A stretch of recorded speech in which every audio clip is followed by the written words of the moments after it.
प्रिय विद्यार्थियों, पिछले दिनों हमने सितारों से आगे पाठ पढ़ा और मुझे उम्मीद है कि उसके प्रश्न अभ्यास को आप लिख चुके होंगे। आज मुझे निबंध लेखन पढ़ाना है, तो आपको 5 नंबर का निबंध लेखन आता है। उस 5 नंबर के निबंध लेखन में कम से कम 150 से 200 शब्दों में आपको निबंध लिखना होता है। निबंध कहीं से भी आ सकता है। क्लास 8th के लिए कोई फिक्स टॉपिक नहीं दिया गया है, इसलिए आप पहले समझें निबंध का मतलब क्या है, निबंध कैसे लिखते हैं, निबंध कितने प्रकार के होते हैं। तो इन सब बातों को जानना आपके लिए बहुत ज़रूरी है। निबंध शब्द नि उपसर्ग था बंध शब्द के योग से बना है, जिसका अर्थ है अच्छी तरह बंधा हुआ, अच्छी तरह से बंधा हुआ या सुगठित। ठीक है। वस्तुतः निबंध साहित्य की वह विधा है, निबंध साहित्य की वह विधा है जिसमें निबंध लेखक किसी विषय के बारे में अपने विचार को सुव्यवस्थित रूप में व्यक्त करता है। ये विचार परस्पर क्रमबद्धता के साथ बड़े प्रभावपूर्ण ढंग से एक बंधन के रूप में हमारे समझ आते हैं। एक अच्छा निबंध लिखने के लिए 2 बातों की विशेष आवश्यकता है। एक तो जिस विषय पर आपको निबंध लिखना है उसका सम्यक ज्ञान होना चाहिए, उचित ज्ञान होना चाहिए। दूसरा, आपको भाषा पर अधिकार होना चाहिए। फिर भी हर व्यक्ति के लेखन शैली की अपनी विशेषता होती है, जिसके कारण एक ही विषय पर लिखे निबंधों की प्रकृति में अंतर आ जाता है।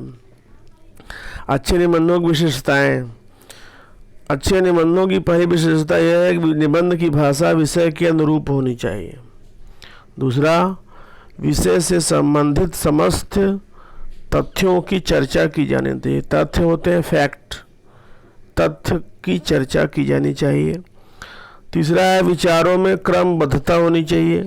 क्रम से आप बात करें, ये नहीं कि आरंभ करें फिर समापन कर दें, बीच में आप मध्य भाग लिखें, अंत में मध्य भाग कर दें। तारतम्यता होनी चाहिए, एक के बाद एक बात कहने की शैली होनी चाहिए।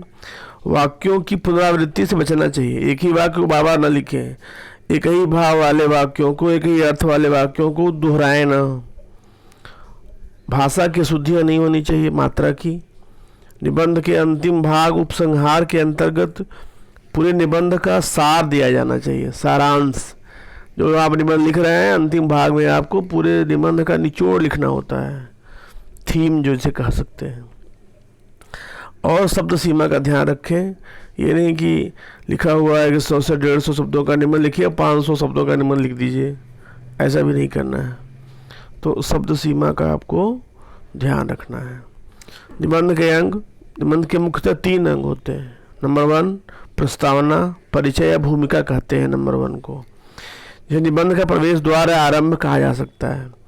निबंध की प्रस्तावना इस प्रकार होनी चाहिए कि पाठक को प्रस्तावना पढ़ते ही पूरा निबंध पढ़ने की जिज्ञासा उत्पन्न हो जाए, पूरा निबंध पढ़ने की इच्छा जाग उठे। दूसरा होता है विस्तार। भूमिका के बाद निबंध का विस्तार होता है। इस भाग में निबंध के विभिन्न पक्षों का अलग अलग वर्णन किया जाता है। इसमें हर अनुच्छेद इस प्रकार समाप्त होता है कि वह दूसरे से जो अगला अनुच्छेद है उससे अपने आप इंटरकनेक्टेड होना चाहिए, अंतर संबंध होना चाहिए सामने वाले से। और अंतिम है उपसंहार। यह निबंध का निकलने का द्वार है। इसमें निबंध का निचोड़ समाहित होता है। यह ऐसा होना चाहिए कि निबंध लिखने का उद्देश्य पूरा आपका प्रकट हो जाए अंतिम भाग में, अंतिम पंक्तियों में, अंतिम अनुच्छेद में।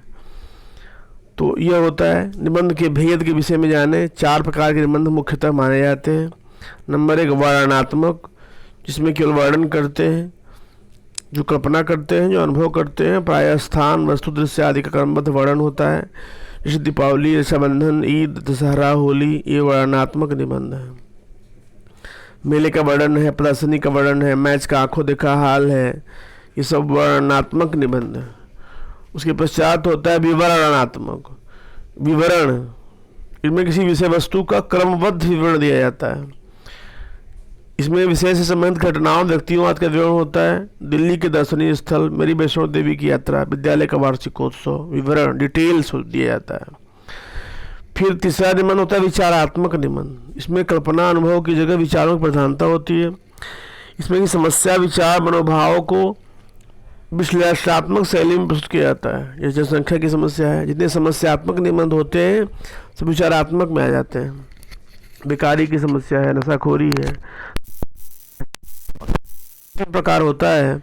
इसमें भाव तत्व की प्रधानता होती है। भावनात्मक निबंध, जैसे परोपकार, साहस, साझ बराबर तप नहीं आदि भावनाओं को समेटे हुए आपको ये निबंध लिखना होता है, भावनात्मक निबंध। इस तरह से निबंधों के प्रकार हुए। फिर से आप देख लें कि निबंध पहले क्या है। निबंध शब्द नि उपसर्ग और बंध शब्द के योग से बना है। इसके दो अर्थ हो सकते हैं, बंधन रहित, अच्छी तरह से बंधा हुआ, या सुगठित। तो वास्तव में बंधन रहित क्यों कहा गया? क्योंकि बंधन, जैसे अगर शब्द सीमा न दी जाए तो निबंधों में कोई बंधन नहीं होता है, चाहे आप जितना लिख डालें। परिभाषा क्या है निबंध की? वास्तव में निबंध गद्य साहित्य की वह विधा है जिसमें निबंध लेखक किसी विषय पर अपने विचारों को सुगठित रूप में व्यक्त करता है तथा क्रमबद्धता के साथ बड़े ही प्रभावपूर्ण ढंग से एक बंध के रूप में प्रस्तुत करता है।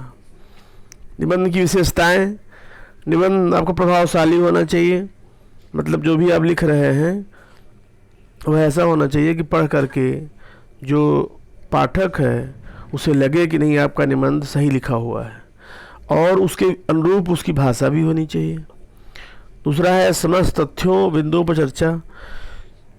जिस विषय पर आप निबंध लिख रहे हो उस विषय के किसी बिंदु को छोड़िए मत, उस विषय से संबंधित सभी बिंदुओं पर चर्चा करिए, सभी प्रकरणों पर चर्चा करिए।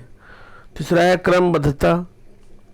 जो आपका सीरियल क्रम है लिखने का, उल्टा पुल्टा नहीं होना चाहिए, एक के बाद एक, एक के बाद एक लिखना है। तारतम्यता मतलब कंटिन्यूटी होती है, लगातार निबंध आपको उस विषय से जोड़े रखना है, विषय से भटकना नहीं है।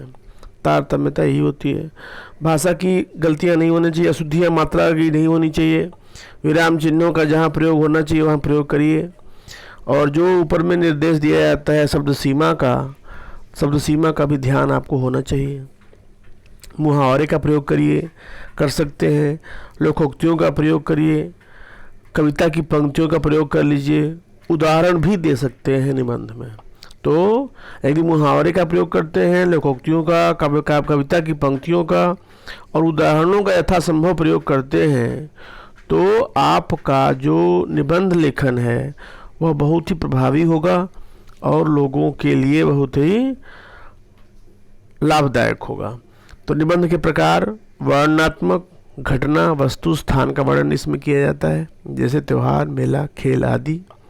दूसरा है विवरणात्मक, घटनाओं का, व्यक्तियों का क्रमबद्ध विवरण होता है। जिस क्रम में घटना घटी हुई है उसके क्रम में विवरण दिया जाता है, जो दिल्ली के दर्शनीय स्थल। विचारात्मक में विचार प्रधान निबंध होता है, समस्याओं पर विचार किया जाता है। जितनी समस्याएं हैं देश में सबसे जुड़े हुए निबंध विचारात्मक निबंध होंगे। जैसे बेरोजगारी है, पर्यावरण प्रदूषण है, महंगाई है, ठीक है, बेरोजगारी की समस्या है। और भावात्मक, भावों पर आधारित, परस्परोपकार है, परिश्रम का महत्व है। इस तरह से ये भावात्मक निबंध होते हैं। निबंध के अंग: पहला निबंध शीर्षक होता है। शीर्षक जो दिया जाता है आपको लिखने के लिए उस शीर्षक से संबंधित निबंध आपको लिखना होता है। आपको ध्यान रखना है कि कभी भी आप उस निबंध के शीर्षक से हटेंगे नहीं, उसको पकड़े रहेंगे और उससे जुड़ी हुई बातें लिखेंगे।